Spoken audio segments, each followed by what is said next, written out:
Well, we'll see. We are going to have a swap of sides as we get BDS now onto the blue with DFM onto the red. And of course, that Senna ban going to remain. It's not something BDS want to ever have to deal with. And in fairness, the way she's been going, it is definitely a safe ban to be throwing out there for most people. I think she just opens up so many different opportunities, like the Tam Kench and that kind of stuff. It's such an insanely strong pick. But Talia going to be taken away as well. We're going to continue to see the Darius ban. Is it Orianna? And then what do we get after that from DFM? I think the problem is, unfortunately for Appleman, is that you can't really keep Adam contained in the manner that you would like, especially since it kind of feels like Appleman just defaults automatically to the Aatrox every time, which just means you've got so many chances to try and go for picks. Rakan was the last ban here. Will DFM keep the same stuff? No, they go for the Rakan themselves, taking that away from Sheo, but see what BDS want to go for. I mean, the Xayah, yeah, I was going to say the Xayah feels like a no-brainer, but now the Rakan has been left open. I feel like you have to pick it on this rotation. You give over the Xayah Rakan on red side, that's just not unforgivable. Yeah, I'm wondering if it's a Rakan Sejuani pick, if that's the way they want to go, like secure themselves a strong jungler, because you know that's the direction Sheo does tend to go. But you also have to be worried, because last game, I mean, an Ivern Jace pickup could work really well here as well. I think Rakan would be a silly pick to leave open, but they want to try and prioritize the Kai'Sa, it looks like, instead. Yeah, the Kai'Sa going again, the handshake between the 80 carries. The Rackers? Yeah, we'll see if Rackers is coming in. Medic probably knows what's going to come next, as knows how good the Rakan can be. I mean, look, we'll wait for it to be locked in, but now we can look towards BDS. I mean, if the Rakan isn't locked in, we imagine they go for that, and then probably just a jungle pick, get the Sejuani in for Sheo. I'm surprised by how much discussion is going on with the DFM side, though. Okay, yeah. Whoa! So, maybe look... Yeah, I'm not entirely sure exactly what the game plan is here, because I was like, okay, well, surely if you want to go for this, maybe you take the Ivern away, and then you could get the Tristana for yourself. Tristana getting some nerfs coming in here, which is why we've seen her be slightly less popular. But it does mean now, again, you can kind of go, hey, okay, looks like it's actually going to be Vi. I wasn't sure if you go Ivern into the chase, but you've got to take the Rakan here. Yeah. Xayah Rakan is such an insanely strong bot lane, and for Harp, what do you try and answer with? Maybe the Nautilus is the pickup you want to go for here, but it means you've got no jungler to come through. I was going to say, maybe you go for the jungler instead, just to kind of cover it and say, look, Harp, we're sorry, but you're going to have to take a couple of bans here. That's just kind of how it is. And yep, the Ivern being locked in and loaded there for steal. I mean, it does make sense when you've got those double 80 carries, but again, like we mentioned, now Harp's going to walk down the line of kind of saying what's available to him, let alone kind of, you know, what he's going to be able to kind of prioritize. Yeah, so I think for BDS, it is going to be a case of ban away the Nautilus, ban away these kind of things, even maybe the Alistar as well, to just make sure the Harp, because Harp had a great game in the Alistar the last one, would just make them uncomfortable in that bottom lane where it's like there's no real answer to the Rakan. And then on the opposite side, as you say, just go Olaf, get rid of any champions that might be an issue. Maybe it is the Renekton ban for DFM here, and just go, hey, look, try and get the Aatrox, get Appleman comfortable, and then leave the potential answer if open for Harp in that last rotation. Yeah, I feel like if you know that Appleman's going to be playing Aatrox, there's no point in trying to hide it. You know, if that's what he plays, that's what he plays. That's just the end of the kind of story there. So we'll see what he ends up kind of going for here, as we do have the Rel being locked away. So they might go back towards the Alistar. Again, does decent into something like the Rakan. You've got the Pulverize when he tries to go in aggressively with that knock-up, so you can try and just kind of punish him there. But maybe you go with something slightly different. And honestly, I quite like a Blitzcrank here. Kind of separate out the side of BDS as best you can and try and pick him off. I'd actually would prefer the Alistar though, because when you're setting up for Kai'Sa, Tristana, you are playing more for team fights, and I think that's where the Alistar can really thrive. You get the lockup coming through from the Ivern, and even the fact that the Ivern's Q lets you then follow up as Alistar into attack range. You can get the Q, you can get the headbutt back. You essentially do the Blitzcrank thing just as an Alistar, right? Yeah. So I think that's where you then kind of miss out on what Alistar brings to the table, but we're going to have to see if Harp can have that big impact. Jax taken for Adam in that top lane, and Nuke going back towards El Clasico for himself. This was one of the champions that we did see him perform on in playoffs. The Cassiopeia into the Tristana is definitely going to be one where the Tristana will have a good amount of push, but if you end up trying to set up these ganks, it can be very difficult for Tristana to escape. And we'll see what they want to go for here right now, as you can get plenty of late game scaling. The Poppy getting locked in here now for Appleman, so quite like this, to be perfectly honest. It enables or disables a lot of what you're going to be trying to do here from BDS. The Jax, the Rakan, the Vi, all going to struggle to kind of get in around that if your top lane is there. However, put a caveat on that, Appleman never really grouped up with his team until it was way too late in the game and he was already too far behind. It is actually like decent into the Jax though, where he can't use his leap strike and that, so even in lane it makes it very hard for the Jax to punish you, because you can slam your hammer on the ground as Poppy, get that slow, and then alleviate a lot of the damage that can come through from the Jax, and you can generally do okay in the wave clear. But as the game goes on, Jax will just completely ignore the Poppy and just take towers like it's no tomorrow. But it does mean for BDS, the Cassiopeia's in a bit of a weird spot. Cassiopeia generally likes teams that play into her, but when you're looking at DFM, it's more of a almost weird pick comp slash like get the route from the Ivern to pull a member in as the Blitzcrank and then start off the fight. So I think you're going to have Cassiopeia in a bit of a weird spot. So I think BDS were kind of reading the more traditional route, same as myself, that I thought DFM would go towards, which is the team fight dive that Tristan and Kaisa can work well in. But instead, they're kind of playing this weird pick style with some of the dive. So I'm curious to see how DFM's comp actually works out in the grand scheme of things. Well, BDS 1-0 up against DFM. They win this game, they get a 2-0, they go to the next round. It's not quite the qualification match yet, but they are in double elimination matches should they win today and then obviously tomorrow. But for DFM, they do not want to leave this Worlds without a game win. They do not want to have to try and go home after having such an incredibly, kind of turbulent year, fighting to get back to this spot. They don't want to go home empty-handed. They want to try and make this as best they possibly can, but Blitzcrank is freaking me out. It's just the animations are just going a bit too fast for me. But we'll jump onto the Rift and we'll see what DFM have in the back pocket. And honestly, I know you were saying about the Alistar, and you're absolutely 100% correct, but I like the chaos that the Blitzcrank can bring. Again, we've always talked about this when we talked about it for Shousey on CFO the other day, where it's like, all it takes is one good hook. All it takes is one moment to kind of, completely blow open a game. And that's what DFM got to look for. If they play passive like they did in game number 1, it's just not going to go anywhere. I do agree that definitely the Blitzcrank does bring a bit of chaos, but BDS kind of playing that controlled style. Well, already you can see the wards going down to spot Harp out on this potential invade, and actually might be looking for the 2v2 in this bottom bush. You can see they're setting up here, but I don't think they're going to actually find the Blitzcrank as he comes along here. Not going to find it, not going to make any connections. Of course, you just saw it on your lower screen there. You can connect your League of Legends account with your Prime Gaming to grab the exclusive experimentation emote. We'll see what they're able to kind of go for. And, I mean, right now, I think for DFM, I need more proactivity. They were great in the first game in the bot lane, but then after that, it just kind of did nothing, and Crownie was able to get like 40 CS ahead. So proactivity is the name of the game. I don't want to see them go passively, kind of away from this. Bruv.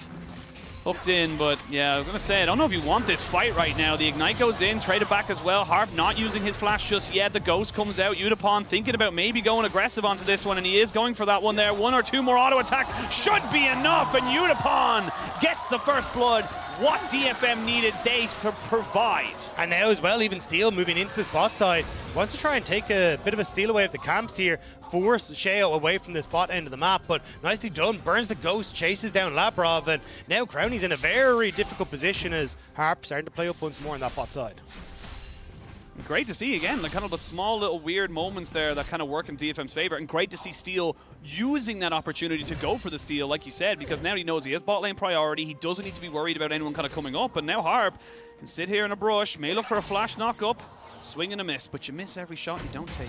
Yeah, Appleman taking a couple of shots himself and missing his health bar, but we'll have to see if he's going to be able to try and keep himself in check on this top side. You can see with the way Ivern is path clear, he'll be moving back. He just did his bot side, set them up all up. He's going to move back towards his top side, and you can see, I think, going to need to help out Appleman a little bit just to collect this wave, so Adam isn't just taking pop shots at him every single time. Yeah, he's going to need a little bit of help just to make sure he doesn't find him, halfway up the lane and not able to kind of capitalize. See, Appleman trying to see if he can maybe go for a little bit of those kind of buckler shades, and I like what he's doing there. He's kind of making sure he has the grasp of the Undying to proc, then throws out the buckler to get a guaranteed bit of HP. Yeah, I think Adam kind of like, okay, where the hell is Steel? Because you can see the ward that he has on towards the... Ooh, Arya. Yeah, I don't think he wanted that fight at all. And now Steel, ooh, they miss each other. They miss each other. They literally have no idea. They didn't see each other at all.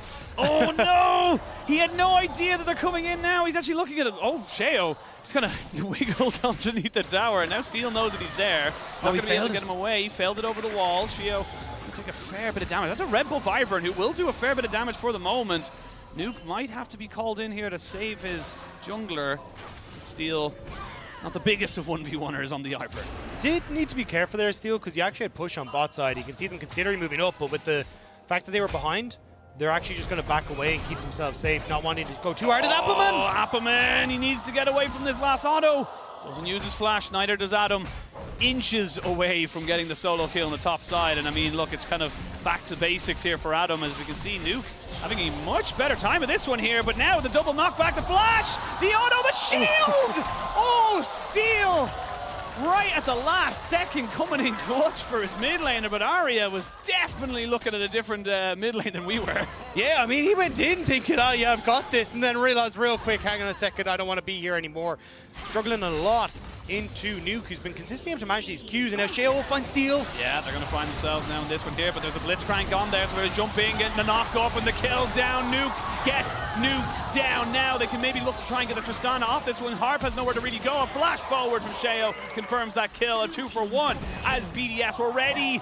Adam thought about maybe going for that one, but the Graspy Undying proc comes in, and that keeps Appleman alive for now. Does mean, though, that Adam, look, he's going to get the reset. He has the TP to get back into lane. Appleman does as well, but the wave is in a horrible spot for Appleman, pushing away from him. So Adam could actually, I imagine he will TP back in just to make sure that he can keep this wave in a decent spot. Yeah, there it goes. But he's going to be in a very nice spot. This, though, I mean, I don't know if they knew Harp was there. You can see the question mark ping going down as Harp was starting to roam up. Good sidestep from Nuke, and forcing the flash from Harp, or the knock up from Harp as well. Having Labrov coming into position, and Harp ends up pulling Sheo in on top of him, which actually gives Sheo the ground he needs to follow up. As you look at the picture-in-picture, good trade onto Udapon as well, as he will have to be forced back. But Harp still in mid, still has his Hex Flash. Nuke very safe on this one. Knows he hasn't got a flash, but Hex Flash over the wall. Does he have the hook? He does indeed. They all jump in on top of him, and now Nuke goes down. Sheo just a little too far away to try and help out his mid laner, and DFM starting to get the ball rolling in mid lane. I mean, Sheo knew that was happening. You could see he pathed up through mid lane to support Nuke in case something went wrong, but they managed to catch him just before he hits the level 6, because if you actually had the level 6 hit there, I think it could have been a very different story, where they actually get the turnaround, but not quite able to do so. Now, just been an issue. Sheo just wanted to pick up that at least experience underneath the tower, so that doesn't go to waste.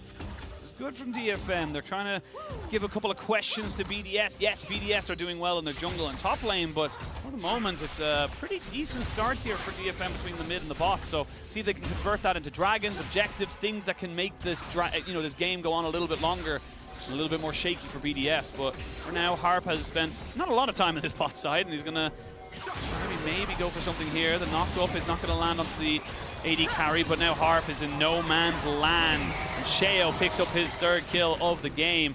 Yeah, I don't think Steel wants anything to do with this, and now, top lane, oh, lovely flash from Adam! Appleman needs to get between the wall, and they're going to be able to get him out, but Ivern is not going to be as lucky. Udapon has just kind of waited for everyone else to walk away so we can try and farm a bit, but BDS getting back on the board. Yeah, Appleman had to flash the thick boy, but managed to get over it. But on the bottom side, Nuke was already roaming down.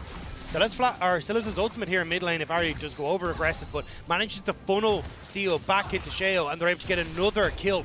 4-0 for Sheo on this jungle matchup right now. He is going to be so strong when he's targeting Udapon or Arya in these fights. That's the thing, when you have something like a Vi getting this far ahead, it just becomes so obnoxious to do it, because you're going to get your items early, you're going to be, ahead of the enemy AD carries or even the mid laner now, and not only that, but then your whole combo could literally kill off a Kai'Sa or Tristana if they get caught. And it's also just Adam diff as well. I mean, 2 plates going across and 20 CS lead for himself. He's going to be able to play towards his Rift Tower that's about to spawn. And you can see here, Sheo was like, okay, Nuke, I'm here if anything goes wrong.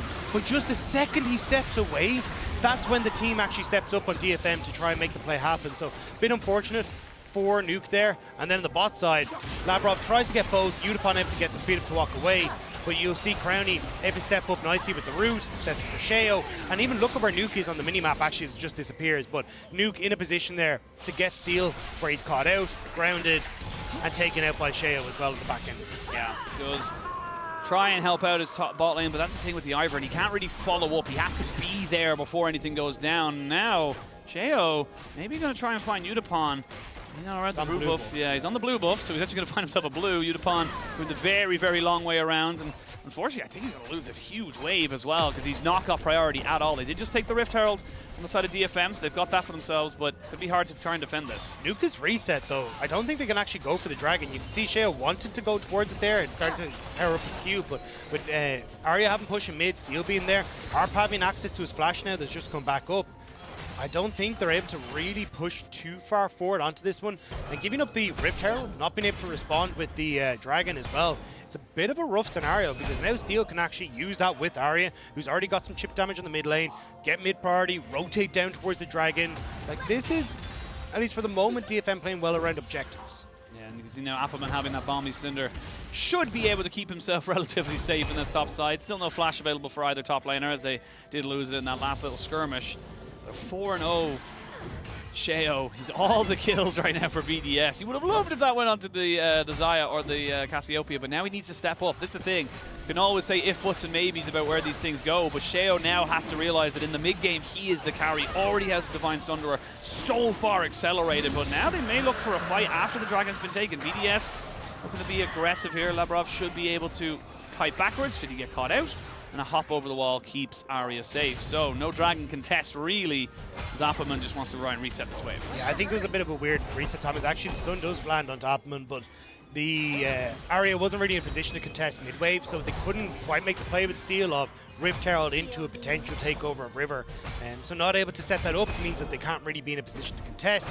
And now BDS at least get their Dragon stacking, but 10 minutes into the game, BDS, they have a very late scaling composition with the Jax, the Cassiopeia, and also that Xayah, but still, I think trying to hold control would be great. Oh, you're grounded, and you are knocked up. No shield is going to help you, Arya, and that is just really well done there by the side of BDS's mid-jungle, just to capitalize on an overextended Arya. Good read from Sheo as well. Like, you kind of expect Steel to link up with Harp there, because Harp hadn't gone for the reset, whereas Udapon had, so they're trying to make that play happen in mid lane again, but Sheo just manages to tip them to the post, get into mid, get that kill for themselves, get the gold, and again, as long as you can keep this top off the map perfectly fine, there's not really much threat on towards Crownie at this stage to try and go for a dive or anything like that, so Adam just gets to continue being a menace on these sidelines. See, no stun to come in there from the heroic charge. Not really going to get anything else from it. Not getting the first item there from Nuke. He's kind of going a couple of half items there, kind of a million different ways of building right now, but once he gets up to those 3 items, they're going to come in so quick. I'm surprised to see him rush the Ryleys. Usually we kind of see the Leandries rush, but the Leandries, then you can finish off your Seraphs and Grace, and it all kind of makes a nice little package before you go Ryleys, but in this one, feeling like he really needs to try and slow down Harp and keep people from being able to just chase him down, so we'll see exactly how this one goes, but definitely going to be lacking in damage build as he goes for that utility and health first over some of that damage that Leandries can offer. Maybe coming out here from Harp as he waits over the wall to try and catch someone a little bit far away. Plenty of dashes available for Rakan though, so it's again slippery customer to try and fully burst down. Does have a silence on the Blitzcrank, so maybe there's an opportunity there. It's both the top lane who's now going for a little bit of a trade. Appleman kind of coming out the better of the two, despite him being down on a full completed Mythic. Yeah, the Divine Thunder, though, will help Adam just heal himself up that little bit as the time goes on. Even just the fact that, again, he's still picking up the levels that he needs and everything like that. Eventually, when you hit 2 items as this Jax, it just becomes so difficult for Appleman because he just doesn't have the damage to take out the Jax, and Jax pretty much just ignores him as he takes towers. So Adam is going to be a menace in side lanes, and that's where for DFM, they were kind of hoping to have a stronger mid lane that could play around, Harp having a bigger impact so they could start that bot lane snowball as well, but without that, this is what we're going to see pretty often, is just Jax taking over in these towers on the side lanes. Yeah, I mean, it's kind of a repeat of game number 1, unfortunately, for Appleman. He's just not really set up for success. I don't think we've seen Steel go up there any at all. Like, he just has to accept that he's going to lose gold. Yeah, he was never really set up to succeed, as we said. Like, he hasn't really played competitively in 2 years. Suddenly had to come back into the team, like 32 years old. The guy's a dad. Like, anyone who has a young child is going to know they don't get to play games. So I can't really blame Appleman in this one. Baby Appleman's at home looking at his dad. His dad's got work to do. Yeah, Applebob is at home. But that's so cute. But it's just a case of like, look, the guy is doing his best, and given the scenario, he is doing a good job to, again, not die. He will fall behind gracefully, and that's kind of the most you can ask for. Yeah, I mean, look, DFM are starting to put down some serious pressure in this mid lane, but with Dragon spawning in minutes time, a lot of pressure around this bot side, around this river, trying to gain some kind of vision control. And you can see that nice little ward nestled in behind the wolves there. That could be an angle for Adam to TP in, or even Nuke to TP in to stop a retreat. Yeah, and that's exactly what they're looking for, especially with Dragon, as you say, coming up. Harp, though, wants to try and find the play. Oh, Hook goes wide. Flash has been used now by Harp. Not the biggest one in the world. Just have the Hex Flash available too. I mean, Appleman reset, and you can see him now looking to try and just hold against the Demolish proc. And now the tower has gone down. He's going to have to use the ultimate. Knock Jax right up into the air, but that's 2 towers going in. You can have a lane economy snapshot presented by MasterCard. I mean, it's 666 there. It is Freaky Friday for Arya, but I mean, the rest of his lanes just ain't looking so hot. I really just don't know what he's supposed to try and achieve here. He's trying his best to keep control over Nuke, but with Sheo constantly hovering around, and even with Harp's intervention, it just hasn't been enough to really snowball this lead in the way that Arya was hoping. Now with Riot's completed as well for the Cassiopeia, it becomes very difficult for Harp to try and play hyper far forward, because in theory he wants to just run across the Miasma and then look for a hook using the W, but doesn't really have that chance because now with the Rileys. So I'm curious to see exactly what the plan is for Harp. I personally would like to see him go like Boots of Swiftness, because it reduces not only the slow on the Miasma, but also yourself slow on your W as well. So it means that you've got an opportunity to then try and play around some of the builds that BDS are coming for, and he's going for the Everfrost, which is quite a lot of gold. So maybe he's just like, look, I don't really care about trying to play around Nuke or mid lane anymore. I just want that utility for the team fights. DFM want this fight. They are not going to let BDS get a free Dragon again. There could be a hook to come out here. So you see that the Daisy was used as a little bit of a kind of a shield to flash away there, but Appleman just get grounded a little bit. He's going to use Adam as a little bit of a taxi out, but I don't think he's got any way out at all. Adam finally gets a kill here on his opposite number, and now Sheo goes straight on the steal, but it'll be difficult to finish off this kill. I say that double kill for Adam. As he goes forward onto this, takes a fair bit of damage on the back side of it, but I mean, a 2 for none. BDS, they want to try and put the final nails in the coffin of the LGL. Yeah, you're going to get to move over towards that second Dragon now. They'll pick that one up. DFM trying to respond in mid. Crowny just looking to clear out the wave so they can't get the tower, but it will fall regardless thanks to Arya having that buster shot. But there we go. They know it's coming. Udapon is going to walk away from this one, so now it's a 2v3 because you can see Adam just kind of moving around, trying to find somebody to catch out. He's sitting there on a little bit of a ward, trying to make sure he knows no one's going to be able to catch him out. They're not going to be able to get everybody out of this one here. The Blitzcrank goes down next. Lavrov just biding his time. There's no tower for Arya. He's in no man's land, and he knows that he's going to maybe try and push towards this tower to maybe get a little bit of damage, but it's going to be all for naught because right now he is between a rock and a hard place, and imagine if Adam had a real weapon. Yeah, it would not be looking very pretty for Appleman in that top side, but for BDS it's looking fantastic.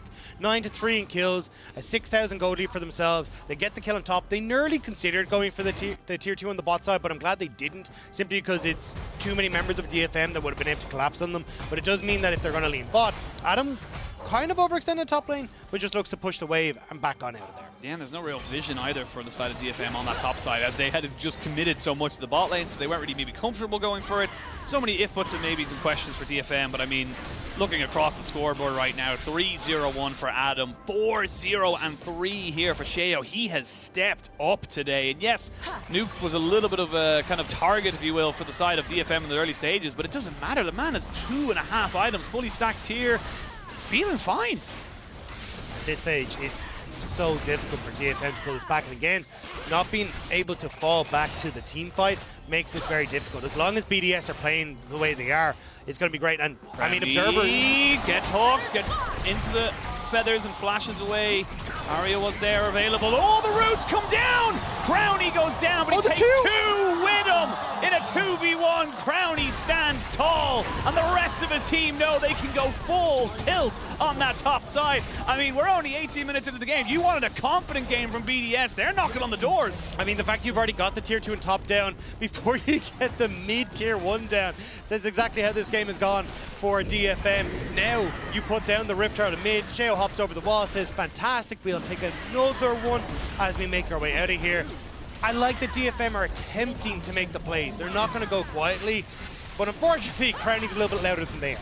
Yeah, Crowny was saying, all right, look, you know what, you're going to take me down, but I'm going to take you with me. That's just kind of how this one's going. But I mean, it is those little things. I feel like Harp needed to be slightly faster on the silence, because you can see it right here. There's a split second where Crowny gets to be able to use his ultimate, and that's the difference. Harp needed to hit the silence. So I think this is a result of the Blitzcrank nerfs. I'm not going to like say I'm a pro in understanding clarity, but I've noticed more. Blitzcrank got nerfed in the attack speed for the jungle, and I actually think it's now affected his ability to ease someone before they get that opportunity. So I've noticed more when I'm playing Blitz, people have opportunities to like flash away or use key ultimates, and that's why I think we've actually started to see a couple of Blitzcranks go for the opposite way around, as you say, where you hook, immediately silence, then go for the punch, rather than what used to be the reverse combo. So it's been a bit interesting to see, but win probability powered by AWS is kind of telling a lot of a story here. I was trying to zoom in on my own self there just to see like enhance. how, enhance, zoom and enhance. It's like, is that 100%? Because that's literally not possible in the game of League of Legends, but I think it was 99.9 or something. It was almost 100%, but yeah. NCI BDS is on the case. Yeah. Zoom, enhance, and increase the quality of the picture somehow. It's not magic, it's film. Yes. Everything's entertainment. But, I mean, look, entertaining for LEC fans right now. BDS feeling an awful lot more confident. And honestly, it's kind of been them just capitalizing on DFM's mistakes. And yes, like you said, DFM, it's great to see them going for things.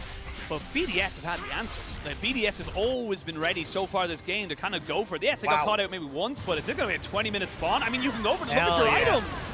This is a shotgun bar. This is how we're just going to do it. BDS, this is the confidence that we want to see. Adam has complete control over his bot side. They're going to shred this thing. I would have preferred Nuke being in the pit at the moment, but looks like they might still try and turn for the fight. It's now spotted by DFM. Here we go. They're going to try and make this one work with the quickness, but it's just a delay right now. Labrov should be able to back away from this one. Baron secured. 100% no way of sealing that one whatsoever. Now Nuke trying to move in, just getting bonked back by the Justice Hammer. We're going to see Appleman flash away and keep himself alive, but I mean, getting out of here with people is going to be good for DFM because they're not the ones winning this fight. They're the ones falling behind. Shao's way overextended though. Oh, I can't get him there because they've got a Chem Rift, get themselves a nice little extra bit of movement off of those blast cones. And now, how do you defend this right now? You're going to have to try and go so far extended with your AD carries. And I mean, I don't know how you're going to try and move forward. Yeah, I think at this stage, it might be BDS who are just going to back away. They're looking towards that bot tier 2. Wave is a little bit far out for them. I think they might need to just go and take a quick reset here because, I mean, you picked up a lot of gold coming through from the Baron. They've actually been on the map for a little bit of time, so it may just be a case of try to threaten the tier 2 on bot side as Adam goes to the top side play as well. Yeah, look, you got 2 items now onto Arya. You're going to need the equivalent of a Lee Sin flash kick from Arya's Tristana. Jump over, put someone within turret range, maybe hook somebody else. It's not just one hook you need. You need multiple things to go well. And Adam, with the W, just ignore Arya right now and just gonna go, cool. Like, I'll go back. I'll be back in the next wave. 30 seconds, see you again. Labrov off inside though, you can see hasn't been spotted thanks to that control ward, so maybe they're looking at trying to make a play, but again, the waves are a little bit messy for BDS at the moment. Like, Adam collapsed his, so you have areas able to deal with that. Now Shale collapses mid. BDS are going to move over here. Harp. Oh, there's a good hook, and they'll jump immediately down onto Shao. Shao will fall down, but the feathers have already been laid down to trade back a 1-for-1. I mean, that's all DFM can really hope for, but I mean, they're losing so much Dagda. It's so hard to see them kind of, again, it feels like a loss, even though it's technically a win. I mean, the Dragon is going to be up and available for them as well, so even without a jungler, I don't think DFM can really do particularly much. They're stuck in their own base. The BDS immediately turn over to that. That's 3 Dragons, a nearly 3,000 gold Red Bull Baron power play, and the base in shambles. Like, DFM, they're just going to be slowly but surely pushed in once more. And even when they find the good hook here, to try and take down the buy, there's just too much damage to immediately follow up on it. Yeah, you can see just how long it takes them to kill off Shao. To be honest with you, they nearly don't kill him at the end as well. Just about goes down to the W of Arya, and of course the turret shot as well, but got an awful lot.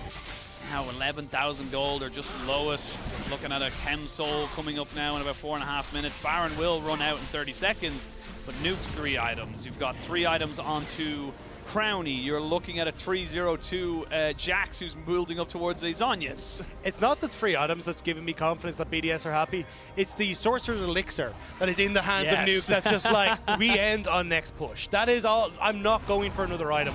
We end now, we finish it. And DFM, they kind of know it. They're very quickly trying to see if they can find a pick, find something to slow this down, because Adam is knocking on the base and there's no DFM at home. No one's at home, and once they know you're not there, they will break down your doors. And This is where the game starts to just become about the min-maxing is really, if you're BDS, you're slow, you're steady, you're confident, you don't need to overforce anything.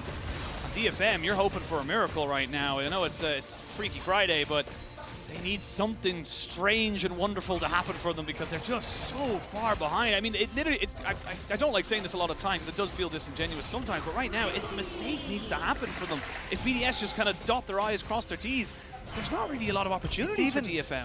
It's not even a singular mistake. Multiple. Yeah, and again, you need like, you still got top tier 1 and bot tier 1 that's up. You can try and threaten like a tier 2, but does that really give you the opportunity to get enough gold to threaten in 3 minutes time this Chemtech Soul that's going to be coming up again? Chemtech Soul isn't the end of the world, but it just makes it so much more difficult to actually deal with BDS, who are already struggling to find the picks in the burst for. Labrov just hop over the wall if he really needs to.